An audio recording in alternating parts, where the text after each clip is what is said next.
Mesdames et messieurs, bonsoir et bienvenue à cette édition, une édition spéciale consacrée au nouveau gouvernement en Côte d'Ivoire, gouvernement connu depuis hier, et votre chaîne panafricaine, la Belle Radio et Télé, s'est proposée de décrypter pour vous cette actualité avec sur ce plateau M.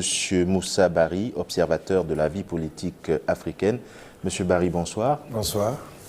Alex Berriomomra, éditorialiste, Maison. Bonsoir Robert, bonsoir à nos chers téléspectateurs et surtout nos téléspectateurs en Côte d'Ivoire.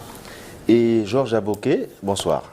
Bonsoir Robert. Directeur de la rédaction centrale de la Belle Radio et Télévision. Bonsoir Robert, bonsoir à tous les téléspectateurs et auditeurs de la Belle Radio et Télévision.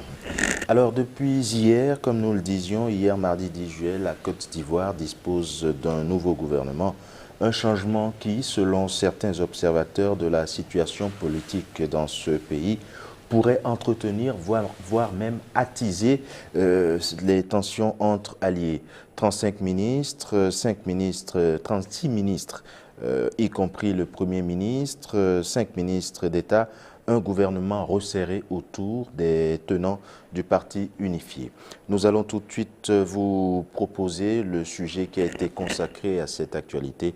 Et bien évidemment, nous nous retrouvons sur ce plateau pour le décryptage. Le premier conseil des ministres du nouveau gouvernement ivoirien a dû se tenir ce matin 11 juillet à Abidjan. Le président de la République, Alassane Ouattara, a nommé son nouveau gouvernement hier 10 juillet en début d'après-midi. Très attendu depuis la dissolution du précédent le 4 juillet dernier, les Ivoiriens savent enfin maintenant qui va s'occuper d'eux dans tel ou tel secteur. Le gouvernement Gon Coulibaly II comporte 41 membres, dont un ministre d'État, 5 secrétaires d'État et 2 ministres auprès du président de la République. Le premier ministre, chef du gouvernement, Amadou Gon Coulibaly, cumule ses fonctions avec celles de ministre du budget et du portefeuille de l'État. La nouvelle équipe gouvernementale intervient dans un contexte de crise de confiance entre les coalisés du Rassemblement des oufétistes pour la démocratie et la paix, RHDP, au pouvoir. Pomme de discorde, l'étiquette du candidat à l'élection présidentielle de 2020. Après la position ferme du Parti démocratique de Côte d'Ivoire, PDCI, de Konan Bédié, remettant la concrétisation du projet après la présidentielle, la réponse du bureau politique du Rassemblement des Républicains, RDR, d'Alassane Ouattara ce lundi, a été de maintenir l'agenda du RHDP avant 2020 avec la proposition que le président de la République en prenne la présidence. Le nouveau gouvernement apparaît donc comme un gouvernement pour les combats tous azimuts qui profite à l'horizon politique ivoirien. Et le grand jeu ne fait que commencer. Avant de vous donner la parole, il faut noter que ce qui frapperait, selon certains observateurs, c'est le nombre, 36 ministres, y compris le Premier ministre Amadou Gon Coulibaly, 5 secrétaires d'État et 2 ministres auprès du président de la République. C'est un gouvernement dénoncé selon certains membres de l'opposition comme étant un gouvernement pléthorique, un gouvernement dominé par le RHDP, le Rassemblement des oufouettistes pour la démocratie et la paix. Je me tourne vers vous, Monsieur Barry. Quelle lecture faites-vous de ce gouvernement? Eh bien, moi, j'ai 2 lectures à faire. La première, vous avez bien dit, on peut considérer cela comme un gouvernement pléthorique par rapport à l'ancien gouvernement. Mais je crois que ça répond au contexte. En Afrique, on a l'habitude à l'approche des échéances. Cette fois-ci, on l'anticipe un peu sur l'échéance présidentielle parce qu'il y a la mise sur pied du parti unifié qu'on doit régler, soit avant ou bien après les élections. Et que c'est la tradition en Afrique de voir qu'à l'approche des élections, des grandes échéances, qu'on ait des gouvernements politiques pour satisfaire tous les alliés. Et je crois que ça, c'est la première raison. Eh bien, la seconde raison, c'est que je crois qu'Alassane Ouattara a dérouté beaucoup d'analystes et d'observateurs. Parce qu'on savait qu'il y avait un conflit au sein du PDCI pour savoir ce qui était pour le parti unifié avant les élections et ce qui était après. Donc les observateurs ont pensé à un moment donné qu'Alassane Ouattara n'allait retenir que les partisans du parti unifié. Mais on voit qu'il a reconduit tous les ministres du PDCI, même s'il y a un changement de portefeuille. Donc voilà, moi, les 2 lectures que je fais de ce gouvernement qui va être un gouvernement surtout politique. Alors, on note 25 postes ministériels pour le RDR, parti d'Alassane Ouattara, 12 pour le PDCI. 22 pour le RDR. 22 pour le RDR, 12 pour le PDCI. 13 pour le PDCI. Et puis, vraiment en minorité, l'UDPCI. Alors, vous, Alex, comment lisez-vous Georges, comment lisez-vous ce nouveau gouvernement? Monsieur Barry trouve que c'est stratégique, politique, surtout à quelques heures, quelques mois des échéances présidentielles. Je suis d'accord avec M. Barry quand il dit que c'est un gouvernement politique. Je suis complètement d'accord parce que quand on regarde, c'est une distribution de postes en tenant compte justement de ce qui avait été annoncé, en tenant compte de la présence au sein de la coalition RHDP des différentes composantes. Mais le président Alassane Ouattara lui-même, il a dit que c'est un gouvernement qui doit avoir comme mission de s'occuper des problèmes, d'améliorer le quotidien des Ivoiriens. Ça, c'est le président Alassane Ouattara lui-même qui le dit. Alors donc, ça fait contradiction, c'est-à-dire contradiction dans les dires, et ces dires ont été appuyés lors de la conférence de presse du Premier ministre qui a suivi le premier conseil des ministres aujourd'hui. Donc, le Premier ministre et le président de la République disent qu'il s'agit d'un gouvernement qui va se battre pour améliorer le quotidien des Ivoiriens, mais personne, je pense qu'on n'est pas dupe quand même, c'est plutôt un gouvernement politique qui va organiser tout ce qu'il faut pour aller aux élections de 2020.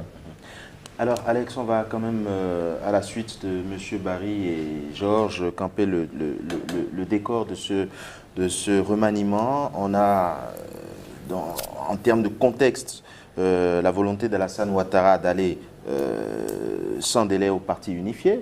On a l'insistance de Bédié de faire accepter une candidature du PDCI, la fracture au sein de chaque formation politique en Côte d'Ivoire. Alors vous, ce gouvernement, qu'est-ce qu'il vous inspire? Non, il m'inspire la même chose, mais je voudrais dire tout simplement que d'abord tout gouvernement est politique, première chose, et puis tout gouvernement se veut pour améliorer les conditions des populations du pays, donc c'est la mission de tout gouvernement, vous êtes là pour gérer les affaires de la cité. Bon, maintenant le contexte est éminemment politique, voire politicien, en ce sens que les élections présidentielles en Côte d'Ivoire, c'est en 2020, mais c'est la porte à côté quand on voit depuis un bon bout de temps comment l'ambiance particulièrement électoraliste qui prévaut au pays.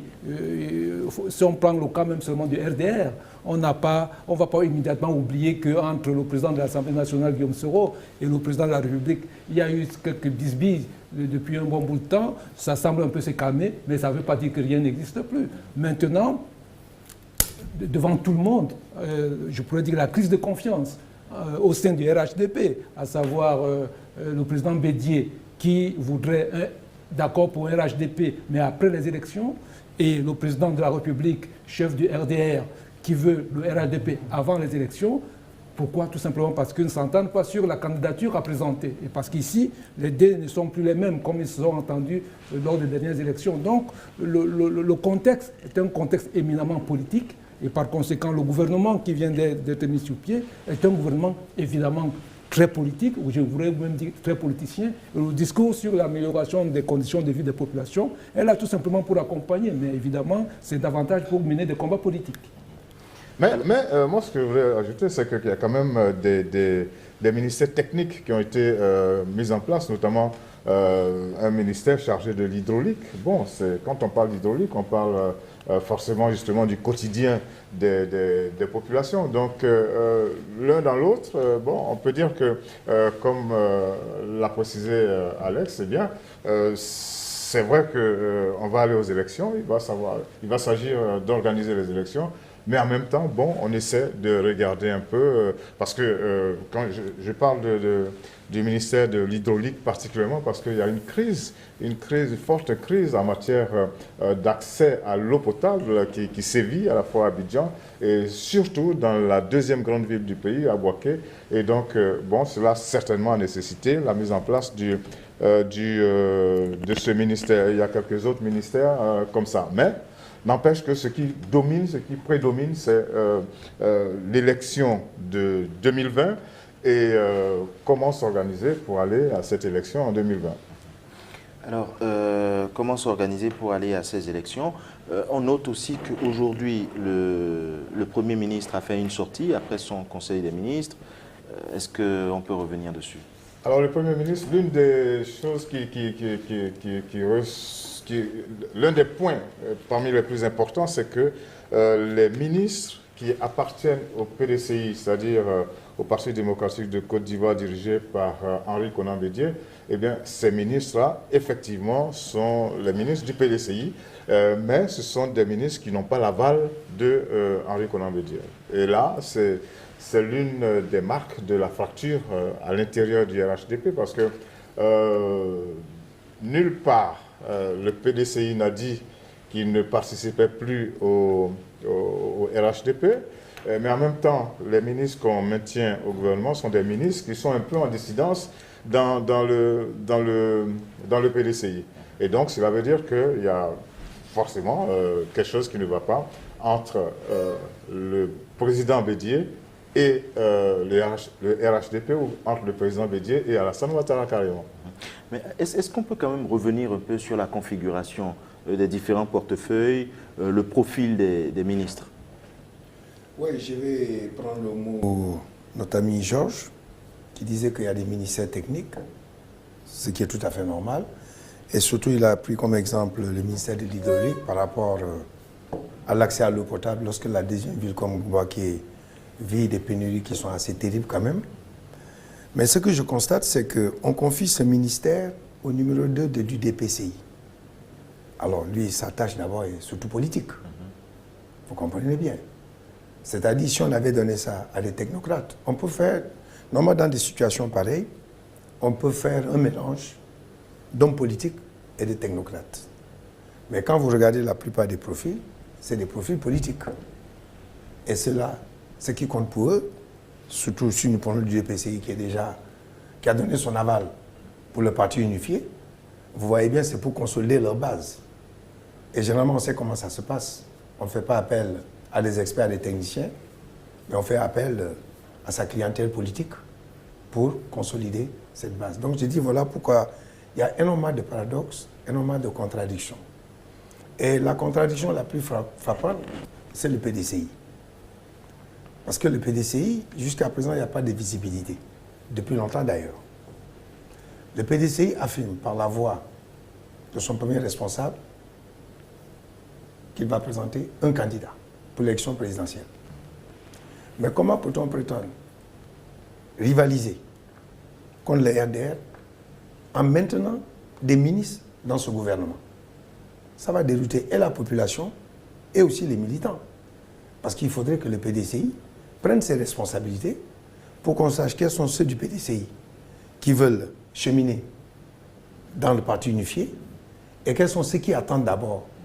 Est-ce qu'on peut laisser peut-être Georges répondre à ce paradoxe avant que vous ne continuiez? Bon, à l'intérieur du PDCI et même à l'intérieur du RDR, il y a des pro-RHDP et des anti-RHDP parti unifié. En tout cas, pour le moment, jusqu'à l'heure, le RHDP, c'est le rassemblement des oufoutistes pour la démocratie et la paix. En tout cas, plus que jamais, le nom d'Oufoué, en tout cas Oufoué-Boigny, est devenu un bon fonds de commerce politique. Et donc, au départ, c'était une coalition de partis.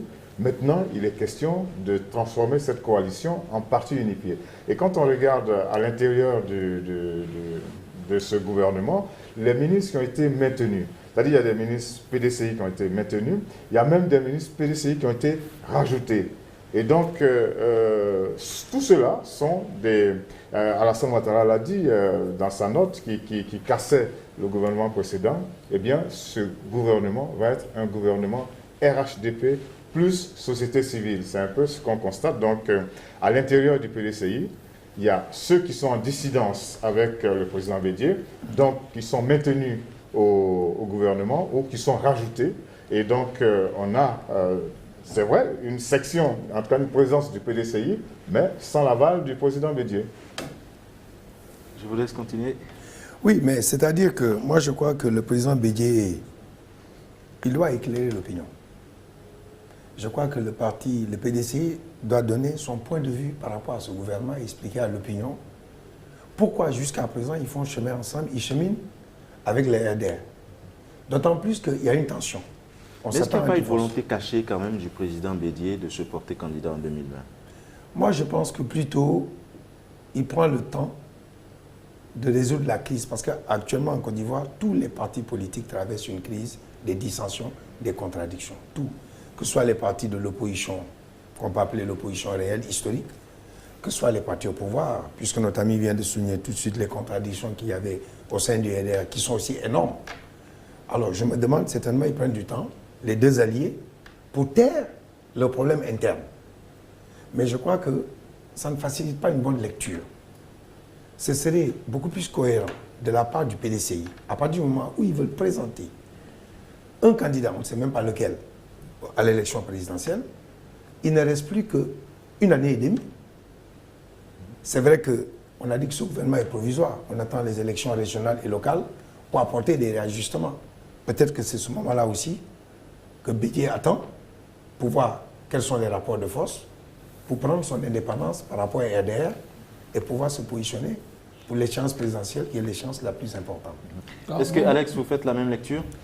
Dans tous les cas, je pense que le président Ouattara a été clair.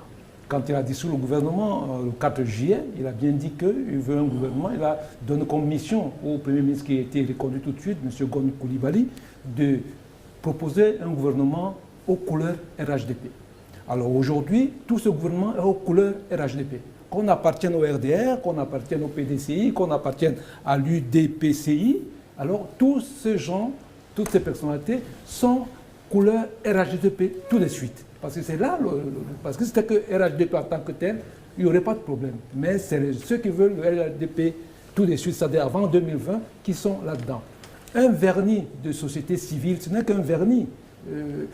Mais la vérité, c'est que le gouvernement est éminemment politique et c'est pour des desseins politiques. Des échéances électorales arrivent. Donc, je pense que ça, c'est un jeu, une fois de plus, très politique, dans la mesure où c'est remarquable que le gouvernement qui a été dissous, on peut même se poser la question pourquoi il a été dissous, puisque tout le monde qui a été débarqué a rembarqué, plus d'autres personnes. Alors on peut se demander, est-ce qu'on en avait besoin? On pouvait simplement rajouter, faire un réaménagement en ajoutant d'autres sans dissoudre le gouvernement. Mais je pense que le président Ouattara a voulu faire pression sur le président Bédié, qui n'est pas quelqu'un qui est impressionnable par rapport à ce genre de choses. Je pense qu'il était inhabitué. Et alors il a laissé faire. Et c'est pour ça que je voudrais expliquer pour ma part que je pense que le président Bédié, il prend son temps, il observe, il compte les coups. Il est habitué à donner les coups et à en recevoir. Mais pour l'instant, il ne veut pas montrer où il va. Parce que sinon, ce serait trop... D'abord, en ce moment, le président Ouattara, lui, voudrait, je pense, en gardant les 13 ministres PDCI à l'intérieur, c'est pour en même temps faire l'affaire du RHDP, mais en même temps entretenir la zizanie au sein du PDCI pour mieux diviser. Mais le président Bédié, je pense, attend tout simplement voir quel est l'impact ou bien quelles sont les actions que ceux-là vont mener. D'autant plus que certains voudraient créer un courant tout à fait officiel, n'est-ce pas, et à contre-courant. Sur les traces de Fouet-Boigny, courant politique désapprouvé justement par Bédié. Oui, mais parce que justement, tout parti politique a une discipline. Vous ne pouvez pas créer quelque chose à l'intérieur d'un parti auquel vous appartenez, ou vous créez votre parti, mais vous ne pouvez pas créer à l'intérieur un courant et qu'il soit officiel, sans l'aval de la direction du parti. Donc, aller en ce sens, ça veut tout simplement qu'ils veulent le clash, et c'est peut-être ce que le président du RDR ou le RDR voudrait pour davantage fragiliser le PDCI, mais qui en ce moment observe, ne veut pas beaucoup pour s'avancer. Donc pour moi, je trouve que c'est une position, une posture tout à fait compréhensible pour une dimension, pour une personnalité de la dimension du président Bédié qui attend, mais qui n'est pas du tout prêt à se laisser impressionner par rapport à cela. Et on verra à la suite, dans les prochains jours, ce que ça donnera. Alors, est-ce qu'on peut revenir un peu sur le nombre de femmes? Combien de femmes est-ce qu'il y a dans ce gouvernement? Moi, je me suis refusé à compter parce qu'il y en a très peu. Alors que nous sommes dans un contexte où on parle beaucoup du genre Et j'ai été même surpris parce que le président Alassane Dramane Ouattara, il y a quelques années, a fait en sorte qu'au niveau du code civil, eh bien, il y a désormais égalité entre les hommes et les femmes. Et depuis quelques années, on sent la pression des femmes, la montée des femmes. Il y a même une organisation qui est en place et il y a un vivier au niveau des femmes qui est disponible. Et donc, chaque fois qu'il y a possibilité de procéder à des nominations, il y a possibilité d'aller regarder dans ce vivier et prendre un certain nombre de femmes et les nommer. Malheureusement, ça n'a pas été le cas. Et encore une fois, la marche vers l'égalité, ou j'allais dire l'équité, c'est pas encore pour maintenant. Mais est-ce que vous pensez que le président Bédié va exclure les dissidents? Je pense que le président Bédié ne va pas lui-même les exclure dans un premier temps. Il attend voir quels sont les gestes concrets qu'ils vont poser sur le terrain pour avoir les motifs par rapport à leur statut, pour les mettre à côté. C'est-à-dire que vous avez enfreint les règles du parti, de la discipline du parti, et par conséquent, vous ne pouvez plus. Vous faites le choix ouvert, et nous, on prend acte, on continue avec ceux qui sont fidèles au PDCI originel, je voudrais l'appeler ainsi, que de ceux qui entretiennent d'autres courants. Je vois un parti ici, une fois de suite, UDPDCI. UDPCI, c'est l'Union pour la démocratie et la paix en Côte d'Ivoire, parti créé par le général Gueye. Voilà, donc c'est pour dire qu'il y a toujours du PDCI quelque part. Peut-être que cela, il va leur dire créer votre PDCI, mais pas à l'intérieur. Bon, maintenant, il faut également attendre ce que la base dit. Parce que vous pouvez être bien ministre là-bas et être coupé à cause de votre action, de votre base. Et c'est pour ça peut-être que les élections régionales qui vont arriver bientôt pourront peut-être montrer le vrai poids de ceux-là qui sont en train de, je voudrais dire, de vouloir créer un courant contraire à l'intérieur du PDCI. Alors, on note quand même de façon individuelle quelques gagnants. On a Albert Touakeuse Mabry, président de l'Union pour la démocratie et la paix en Côte d'Ivoire, qui signe son retour au gouvernement, même s'il hérite quand même d'un portefeuille secoué par de nombreuses crises. La grève de l'enseignement supérieur, la grève des étudiants. Il y a même une grève des médecins qui pointe à l'horizon. On a le Paulin Claude Danho, qui a été nommé ministre des Sports, et son député Laurent Tchagba, ministre de l'Hydraulique, dont vous parliez tout à l'heure. Alors, Danho Paulin est du PDCI. Il est du PDCI, il appartient au PDCI. Il est le maire d'une des communes d'Abidjan qui s'appelle Atekoubé. Et donc, il est entré au gouvernement. Et donc, s'il est entré au gouvernement, il fait partie des nouveaux entrants. Et s'il est au gouvernement, c'est qu'il est pour le RHDP. Alors, on a aussi quelques perdants. Un grand perdant qui est Amadou Soumaoro, qui a été nommé il y a juste 2 mois, je crois, et qui est remplacé maintenant par Gilbert Koné Kafana, en charge des relations avec les institutions de la République. Ça, ce sont des ministres, j'allais dire, qui ne siègent pas vraiment, mais qui sont de très proches collaborateurs du président Alassane Dramane Ouattara.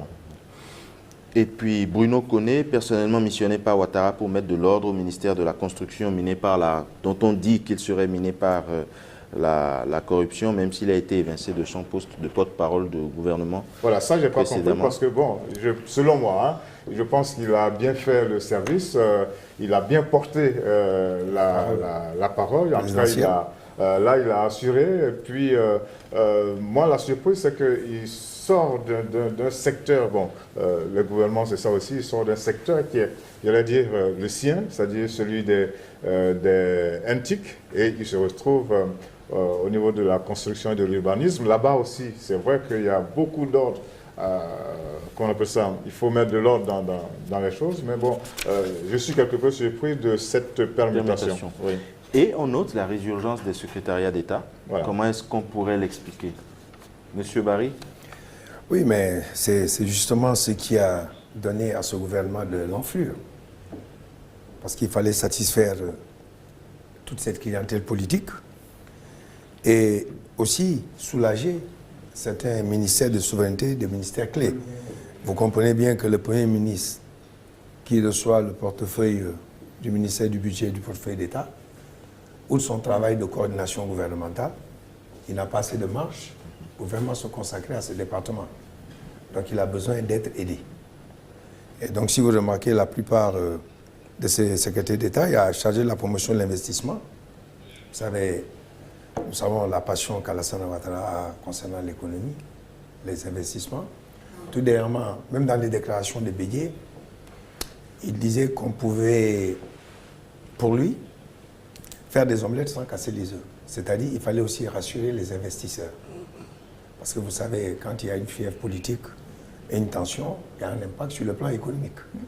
Donc il y a un jeu d'équilibre qu'il faut faire pour donner beaucoup plus de poids à certains ministères qui sont des ministères clés, parmi les 2 ministères que je viens de citer. Puisque les titulaires de ce poste, n'oubliez pas qu'ils ont aussi une fonction politique à remplir. Bien sûr. Alors, est-ce qu'il ne pourrait pas y avoir aussi des conflits de compétences? Parce qu'il y a la création de nouveaux postes ministériels. On a par exemple des ministères qui semblent comparables à ceux existants au préalable. On a le ministre de la Ville, François Albert Amicha, alors qu'il existe déjà un ministère de l'assainissement et de la salubrité dirigé par Anne-Désirée Ouloto, un ministère de l'environnement et du développement durable, avec M. Joseph Seka et un ministère chargé de l'urbanisme, Bruno Nabagné-Koné. Alors, il faut dire que forcément, il y a des points, communs. On va certainement se marcher dessus pendant un certain moment. Mais il y a un élément qu'il faut ajouter à la présentation que vous faites, c'est l'existence de ce qu'on appelle en Côte d'Ivoire les districts. Il y a le district d'Abidjan qui est composé des 10 communes d'Abidjan et des communes qui sont autour d'Abidjan. Monsieur Barry connaît bien Abidjan. Donc, il y a autour d'Abidjan Bingerville, il y a Anyama, il y a Songon. Vous voyez, ces communes-là, plus les communes d'Abidjan, composent le district. Ouais. Alors, la mission de ce district-là, c'est de développer, j'allais dire, la ville d'Abidjan. Alors, si maintenant il y a un ministre de la ville, alors ce ministre de la ville, peut-être que lui, son rôle sera de s'occuper des autres villes. Bon, il y a le district d'Abidjan et il y a le district de Yamoussoukro. Alors les autres villes, certainement, vont lui incomber, mais bon, il y a quand même des chevauchements d'attribution. Ouais, sauf que ce n'est pas dit. Pour dire, c'est pas le ministère de la Ville, c'est le ministère de la Ville, ça veut dire y compris la ville d'Abidjan, malgré ses démembrements. C'est pour tout simplement dire que ça peut paraître effectivement une superposition qui n'aurait pas dû en temps normal, enfin peut-être pas en temps normal, mais de façon rationnelle être faite, parce que si vous avez déjà des entités qui s'occupent de l'amélioration des villes, alors que vous créez un autre ministère de la ville, bon, ça fait, je ne voudrais pas dire double tâche, mais c'est quand même cela. Alors, mais de la même façon, est-ce que les choses sont pas, est-ce qu'il n'y a pas eu à certains moments précipitation dans le libellé de certains ministères? Ben, je ne sais pas, moi je ne voudrais pas croire qu'il y ait précipitation, parce que si on doit se précipiter à assez haut niveau, en ce moment on pourrait se précipiter. Nul n'est infaillible. Hein? Bon, alors, donc, mais pour l'instant c'est ça. Mais ce que je voudrais être d'accord peut-être avec vous, c'est à savoir que justement, quand on voit un ministère de l'assainissement, plus un autre ministère de l'habitat, ou de l'urbanisme, plus le de l'environnement, du développement durable. Mais une fois de plus, ici, la distribution n'obéit pas que aux éléments technocratiques. C'est pour ça que ça obéit davantage à une vision politique, même à court terme. Donc, et c'est pour ça qu'il faut comprendre ce gouvernement. C'est véritablement pour moi un gouvernement de bataille politique. Ce n'est pas a priori un gouvernement pour véritablement, parce que M. Barry a parlé tout à l'heure de ce que tout le monde sait, à savoir que le président de la République de Côte d'Ivoire est un éminent économiste. Il ne peut pas ignorer la rationalisation de la gestion, tant des ressources que du reste. Donc maintenant, s'il s'autorise, s'il se permet, s'il accepte faire un gouvernement comme ça veut dire qu'il y a des choses à faire au plan politique. Et le reste viendra après. Bon, maintenant, c'est pour ça que j'ai dit une fois de plus que quand on dit améliorer les conditions de vie des citoyens, tout gouvernement est là pour ça. Sauf qu'en même temps, les populations font face à des défis quotidiens qui ne sont pas toujours relevés et le temps passe. La population aimerait bien qu'on s'occupe d'abord, ou mais essentiellement on part au plus pressé. Pas seulement au plus pressé, au quotidien. Parce que, et ça également, parlant parce que là, les élections arrivent. C'est à travers les actions de ce genre-là que vous construisez votre électorat. Alors donc, c'est pas simplement parce que, c'est pour ça que je parlais de la base tout à l'heure, c'est pas seulement parce qu'on vous aura nommé, si au plan concret, vous n'aurez pas fait quelque chose de concret dans votre domaine précis, vous êtes sûr, à peu près sûr que même si c'est votre famille, on peut vous dire que vous ne servez à rien en tant que membre du gouvernement, et donc vous êtes léger. Donc c'est pour cela que c'est à double tranchant ce calcul politique, mais comme c'est des politiciens, je pense qu'ils savent ce qu'ils font. Et puis on a aussi un ministère en charge des transports et un peu plus loin, un ministère en charge de l'entretien routier. Est-ce que ça ne fait pas doublon? Non, parce que je pense qu'il faut distinguer les transports de l'entretien. Je crois que nous sommes au niveau des infrastructures, n'est-ce pas?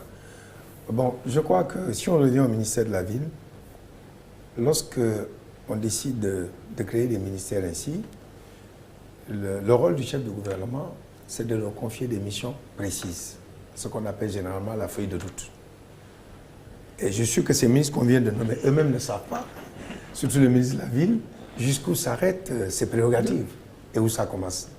Donc je crois que certainement, soit lors de ce conseil des ministres ou bien d'un prochain conseil, il faudrait bien qu'on précise la feuille de route de chaque ministère pour éviter en quelque sorte. Parce que généralement, la ville, dans le ministère de l'urbanisme, c'est une direction. Est-ce que c'est un ministre qui a des liens directs avec les maires? Est-ce que c'est lié aussi aux élections? Vous comprenez? Parce qu'on va bientôt aller dans les élections régionales. Est-ce que ce n'est pas lié aussi à ça? Je crois qu'il y a certains ministères, justement, qu'on a créés pour des raisons purement politiques. Parce que l'urbanisme va faire son travail, l'environnement va faire son travail. Peut-être que lui, il y a d'autres missions. Mais est-ce qu'ils vont rendre publiques toutes ces missions qu'ils donnent aux ministres? Là, nous ne le savons pas. Donc là, ça pose des problèmes. Mais d'habitude, c'est vrai qu'on a l'habitude de regrouper le ministère de l'entretien routier du transport. Mais vous savez, le transport, il n'y a pas seulement que la route. Il y a le transport maritime, il y a le transport aérien. Et en Côte d'Ivoire, le transport, vraiment, c'est un ministère très stratégique, vu le rôle que nous sommes dans le secteur secondaire, que ça joue dans l'économie du pays, et le poids qu'il occupe dans la croissance économique de la Côte d'Ivoire. Et je crois que c'est bon de créer ce ministère à part, qui est vraiment un ministère qui joue beaucoup dans le produit intérieur brut de la Côte d'Ivoire. N'oublions pas aussi que la Côte d'Ivoire est un carrefour. Il y a l'Interland, il y a les pays tels que le Burkina Faso, le Niger, toute la sous-région qui bénéficient des produits qui débarquent au port d'Abidjan. Donc je crois que ce ministère, quand même, on doit en faire un ministère stratégique. Et je voudrais peut-être aborder dans le même sens pour parler du ministère de l'entretien routier. Je pense qu'il est très important de mon point de vue. Vous savez, dans nos villes, dans nos pays africains, je pense que des enclavements, des villages, par rapport des régions, c'est très important. Vous pouvez construire une route, si elle n'est pas entretenue, elle va vieillir très tôt. Alors, si vous ne veillez pas à ce que la route supporte le poids nécessaire, parce qu'il y a des standards de circulation sur certaines routes, selon les routes. Or, si un ministre fait bien son travail, la route dure et c'est bon pour le développement. Sinon, vous pouvez la faire aujourd'hui, là, vous donnez n'importe comment. 2 ans après, vous trouvez les trous d'éléphants un peu partout et vous ne pouvez plus y circuler. Alors, donc, je pense qu'en termes d'infrastructures, avoir un ministère pour les infrastructures routières, l'entretien des infrastructures routières, c'est important et c'est vraiment un ministère clé et à qui des moyens devraient être donnés pour véritablement faire son travail parce que c'est plus proche véritablement des populations et surtout rurales qu'un certain nombre de ministères dont on aurait bien pu se passer pour être de direction dans d'autres ministères. Alors, vous avez quelque chose à rajouter? Oui, n'empêche que moi, c'est vrai qu'il y a une démarche cohérente dans certains secteurs, mais dans d'autres, comme on l'a relevé, les chevauchements traduisent une sorte d'incohérence. Et s'il n'y a pas d'explication, pour le moment, on va dire que c'est la politique qui l'emporte. Mais ce que moi je voudrais ajouter justement face à la persistance, à l'amplification des faits politiques en Côte d'Ivoire, moi je voudrais relever qu'il y a quand même la vie socio-économique qui existe. Et on sait que pratiquement la moitié des Ivoiriens sont en difficulté. Les Ivoiriens sont en difficulté. On nous dit que 46% justement des Ivoiriens sont pauvres. Et donc, quelle est la réponse à cela? Il y a beaucoup de tensions. Les Ivoiriens attendent que les jolis chiffres de la croissance qui sont annoncés chaque année, que ces jolis chiffres-là aient des répercussions sur leur quotidien. Mais allez demander aux Ivoiriens comment leur quotidien se passe, le logement, la nourriture, l'accès à l'eau, le coût de l'électricité, voici autant de choses. Je pense qu'ils sont en train de passer à côté au profit d'une amplification de faits politiques, alors que les réalités sont là. Et à l'horizon, bien que le président Alassane Draman Ouattara ait dit aujourd'hui que le pays est en paix, il n'y a pas de tension, mais s'il estime qu'il n'y a pas de tension au niveau politique, malgré les divergences avec le PDCI, il y a quand même des tensions au plan social. Il y a des grèves, des nuages qui s'amoncellent, les étudiants ne sont pas contents, les travailleurs non plus. On a eu les plus grandes grèves des fonctionnaires il y a quelques mois, et donc l'on attend d'avoir des réponses à cette situation sociale. Et pour moi, la mise en place de ce gouvernement, justement, malgré ce qui a été annoncé, c'est-à-dire accélérer l'amélioration des conditions de vie des Ivoiriens, malgré cela, eh bien, je pense que, comment je vais dire ça, le quotidien des Ivoiriens est relégué à des zones secondaires, j'allais dire. Pour ma part, je voudrais peut-être dans ce sens vous dire que peut-être qu'il faut espérer que le calme soit véritablement là, et que dans les casernes, le calme soit revenu, qu'il est démobilisé, soit vraiment calmé, et pour qu'il n'y ait plus de résurgence, parce que certains peuvent invoquer. Mais justement, ces démobilisés ne se sont jamais... on n'a jamais eu le calme total là-bas. Chaque fois, il y a un groupe qui naît ou qui s'agite et qui menace. À côté de ça, il y a des situations, même politiques. Le week-end dernier, on a vu qu'il y avait un rassemblement, quand on parle de dissension au niveau des différentes formations politiques, au sein du RDR, il y a des partisans farouches du président de l'Assemblée nationale, Guillaume Soro, et ceux-là, ils avaient une manifestation publique le week-end dernier, mais cela s'est soldé par un mort. Et bon... qui a provoqué cette mort-là? Bon, pour le moment, l'enquête ne le dit pas, mais il y a des tensions. Il y a des tensions, et tensions politiques et tensions au plan social. Et ça, ce gouvernement-là, sa physionomie ne me rassure pas sur sa capacité à affronter ces tensions-là. Alors, nous allons maintenant revenir... Allez-y. Je voulais dire quelque chose sur le plan économique. Je crois qu'il ne faut pas oublier que la Côte d'Ivoire vient de loin. Et la crise économique a commencé à la fin des années 80. C'est dans la plupart des pays africains. Il y a eu la dévaluation et il y a eu la crise politique, les crises militaires. Alors, quel que soit l'effort qu'un gouvernement fera, qu'il soit du RDR, qu'il soit du FPI, n'importe comment, tant qu'il y a ces tensions et ces crises, le tableau économique ne pourra jamais être reluisant. Donc je crois qu'on doit donner la priorité actuellement à l'économie. Mais malheureusement, nous sommes dans une situation où on donne la priorité à la politique. Parce que quand on regarde les chiffres sont à la faveur du gouvernement. Le balance commerciale est excédentaire. La masse monétaire est en train de s'accroître. Tous les secteurs, mais comme l'a dit, ça ne se traduit pas. Tous les voyants sont ouverts. Voilà, au niveau macroéconomique. Par contre, il y a des obstacles. Il y a eu la chute des prix du cacao. Et ensuite, les revendications des militaires qui ont créé une tension de trésorerie. Et ça veut dire que nous sommes dans une situation qui se fragilise d'année en année. Malheureusement, un mandat de 5 ans, marqué par 2 années de tension politique, automatiquement, il y a un impact sur le plan économique.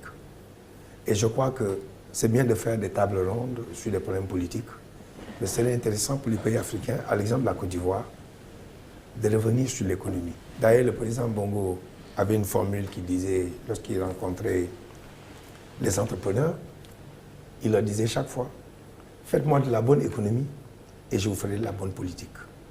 Alors on ne sait pas si c'est l'économie qui précède la politique ou si c'est la politique qui précède l'économie, ou les deux sont liés.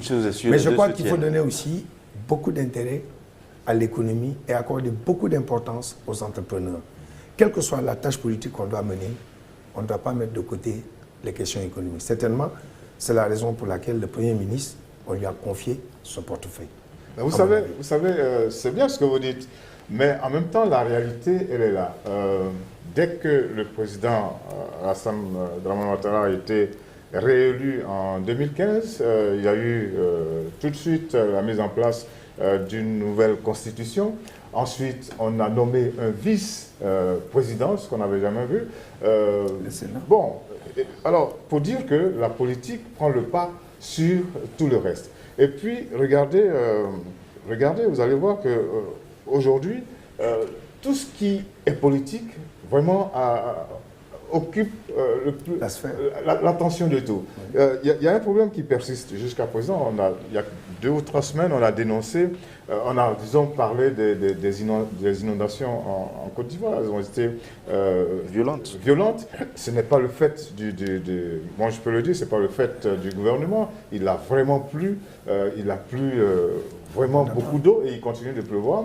Mais quelle est la réponse qu'on donne à ce genre de situation? Voici des situations qui se présentent aux Ivoiriens et on ne leur donne pas de réponse. C'est vrai que ces inondations sont des catastrophes, mais il faut les traiter comme telles, avec le maximum de moyens. Mais bon, quand on regarde ces inondations, par exemple, qui maintiennent un certain nombre de familles en situation de précarité, eh bien, bon, ces inondations sont en train d'être tranquillement oubliées alors que la réalité existe et on est plus sur des problèmes politiques.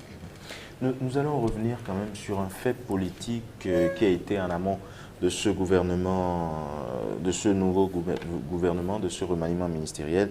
Ce sont les difficultés dans la mise en œuvre du RHDP, Rassemblement des oufouettistes pour la démocratie et la paix.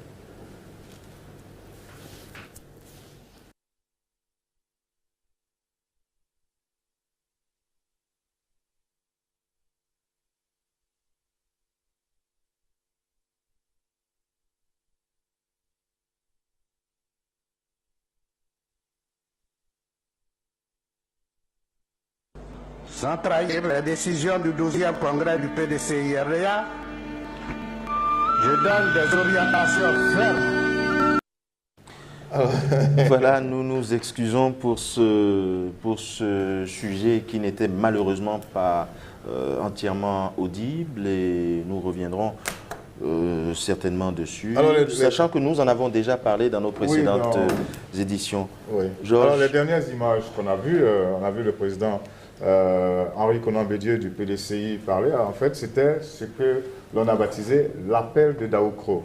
L'appel de Daoukro dans lequel le président Bédié demandait à ses partisans, en tout cas à ceux du RHDP, de faire en sorte qu'il y ait un bloc pour soutenir la candidature unique d'Alassane Dramane Ouattara. Ça c'était l'appel de Daoukro. Mais les images qui ont précédé, c'était la rencontre entre Bédié et Ouattara. Et à l'issue de cette rencontre-là, il y a une phrase qui a été répétée. C'est une phrase qui revient chaque fois que ces deux présidents de parti se rencontrent. C'est quand nous nous entendons, la Côte d'Ivoire est tranquille, la Côte d'Ivoire marche vers son développement. Alors la question, maintenant que les deux ne s'entendent pas, est-ce que la Côte d'Ivoire va marcher sur la tête ou quelles sont les difficultés qui vont prévaloir? Bon, et sachant que cet élément, on va certainement, comme on dit, revenir dessus, mais est-ce qu'on peut avoir quand même l'avis pronostiqué, on va dire, sur l'avis de certains autres membres de la classe politique ivoirienne, par exemple Soro, Afin Guessan? Est-ce qu'on peut savoir quel est leur regard sur ce gouvernement, sachant que la nomination de Sidiki Konaté, le cadre des ex-rebelles des forces nouvelles, n'avait pas été approuvé par Soro? Comme on dit, c'est un soroïste. Bon, il paraît que depuis quelque temps, il a un langage un peu plus apaisé, pendant que les soroïstes, actuellement, font feu de tout bois. Et donc, comme je le disais, dans chaque famille politique, il y a une fracture. Au sein du RDR, il y a ce qu'on appelle les soroïstes, c'est-à-dire ceux qui sont les partisans du président de l'Assemblée nationale, Guillaume Soro. Et donc, tout le monde le sait, et ça a été consigné dans un ouvrage, Guillaume Soro, il veut être président de la République, et pour être président de la République, il faut bien être candidat quelque part, et donc il y a cette candidature-là qui ne se précise pas, mais qui est là, qui est latente, et donc on attend. De l'autre côté, il y a l'opposition, avec le chef de file de l'opposition, Afin Guessan. Bon, vous savez que l'opposition est fortement affaiblie, elle ne peut pas donner de la voix, elle est fracturée aussi. Le principal parti de l'opposition, le FPI, est divisé en deux, avec les afistes, si on peut parler comme ça, et les sangaristes. Voilà. Et donc, qu'est-ce que tout cela y pense? J'ai lu quelque part que Afin Guessan, déjà, il avait dit il n'y croyait pas. Et là, il a confirmé que entre le PDCI et le RDR, c'est un mariage impossible et les jours qui arrivent vont le confirmer ou l'infirmer. Moi j'ai envie de dire que, peut-être, vous m'excuserez le terme, on pourrait dire que le chien peut aboyer, la caravane passe. Ce que je voudrais dire, c'est que ceux qui ne sont pas dans la vision politique du président de la République, il lui a sa vision, il sait où il veut aller, alors il s'occupe de ce qu'il veut faire. Maintenant, si vous êtes d'accord ou vous n'êtes pas d'accord, alors ça vous regarde là-bas. Alors, qu'un parti d'opposition comme le FPI, par exemple, quel que soit l'aile, dise tout ce qu'il veut sur le parti aujourd'hui, c'est dans son rôle normal. Que le PDCI, là, on peut comprendre vraiment les remarques du PDCI, parce que c'est quand même membre de la coalition qui voudrait se former ou qui devrait se former. Mais par contre, à l'intérieur, justement, vous savez, nous sommes en période préélectorale, comme c'est le cas en ce moment. Il y a des choses que tout le monde connaît en politique. Certains utilisent des termes de débauchage politique, d'autres utilisent des termes de vagabondage politique, d'autres de transhumance politique. Vous savez, celui qui a le pouvoir ou les moyens en ce moment, surtout le pôle, il débauche là où il peut pour fragiliser les adversaires et pour garantir l'avenir. Donc en ce moment, qu'on prenne du soroïste pour ramener ici, pour fragiliser Soro qui a des ambitions nettes pour la présidence, alors je pourrais dire que ça participe du même jeu que de fragiliser le PDCI, ou pour le cas où le PDCI reste dans sa position de ne pas faire du RHDP avant 2020. Et si ça peut conforter le RDR pour aller seul avec sa nouvelle coalition, et parce que le président n'est pas exclu une fois de plus. Nous parlions tout à l'heure, vous avez posé la question sur le président Bédier, qui ça fait longtemps a laissé passer la main, enfin très très longtemps, mais il n'a que 84 ans, d'autres en ont 85, ils sont encore en poste et puis sont peut-être en passe de rechercher d'autres mandats. Mais quant au président Ouattara lui-même, je pense qu'à un moment, il était dit qu'il ne postulerait pas pour un troisième mandat. Mais au moment où nous parlons, il a dit qu'il va se prononcer. Donc là également, rien n'indique qu'il ne veuille un troisième mandat. Et je voudrais ajouter qu'il a annoncé aujourd'hui que le 6 août, c'est-à-dire à la veille de la fête nationale, il aura l'occasion de préciser sa pensée. Voilà. Alors, est-ce qu'on va vers... Oui, ce que vous avez dit sur Soro et sur Afin Guessan, moi je crois qu'on ne peut pas les comparer. Pourquoi je le dis?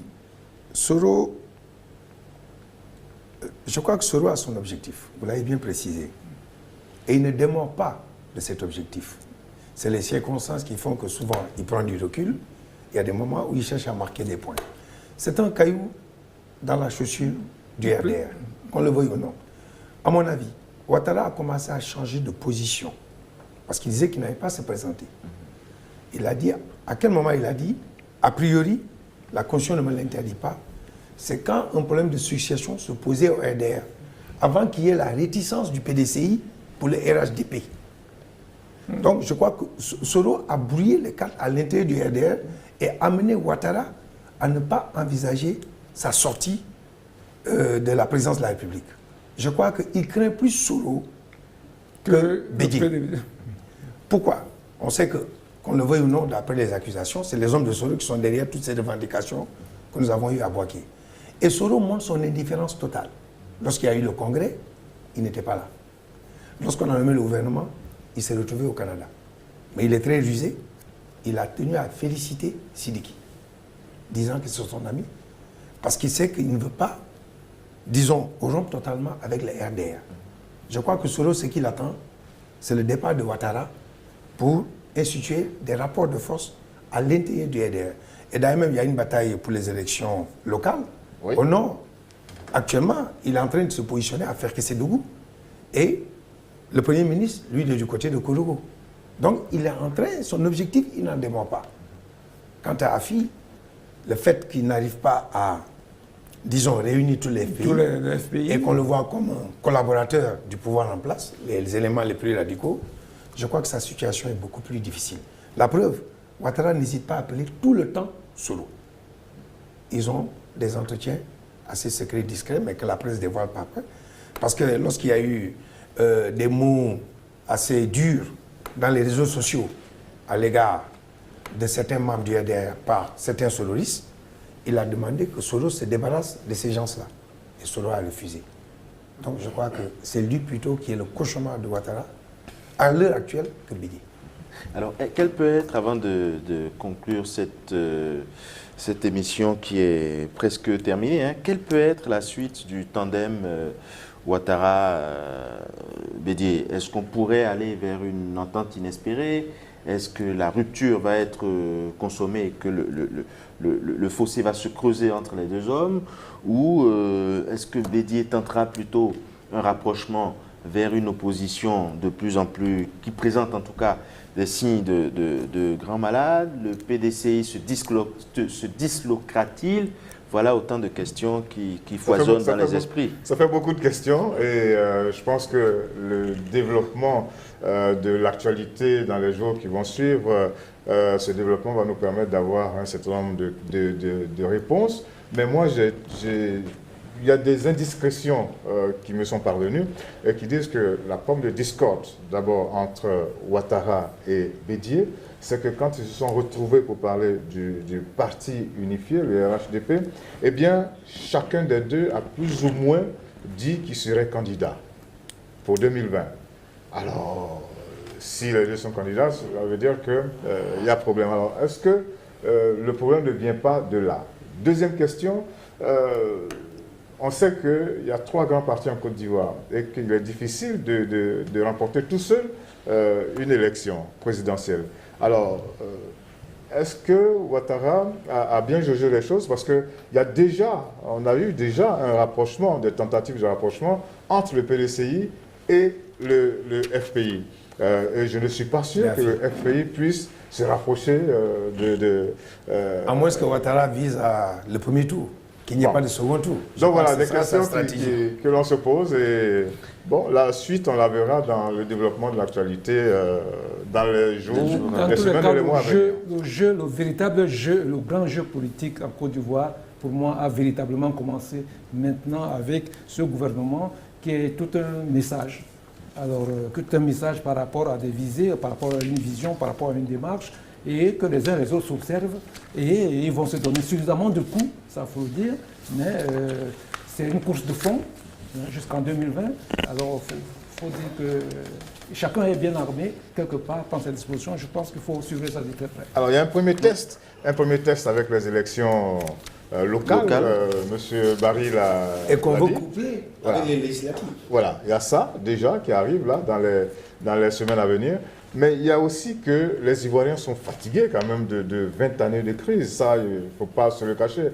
20 ans de crise avec la guerre, avec des coups d'État, avec une rébellion, ça fait beaucoup. Alors, est-ce qu'il n'est pas temps que la raison habite la classe politique? Parce que quand on regarde ce tableau-là, 2020 ressemble à un orage qui va exploser. Dans tous les cas, nous allons continuer de suivre avec beaucoup d'attention, avec beaucoup d'intérêt cette actualité et revenir bien évidemment sur ce plateau pour le décryptage. Merci de votre attention, merci d'être resté en compagnie de nos programmes. Merci également à vous, Georges Aboké, merci à vous, Alex Berrio-Momra, merci à vous, Monsieur Moussa Barry. Excellente soirée à toutes, à tous. Au revoir.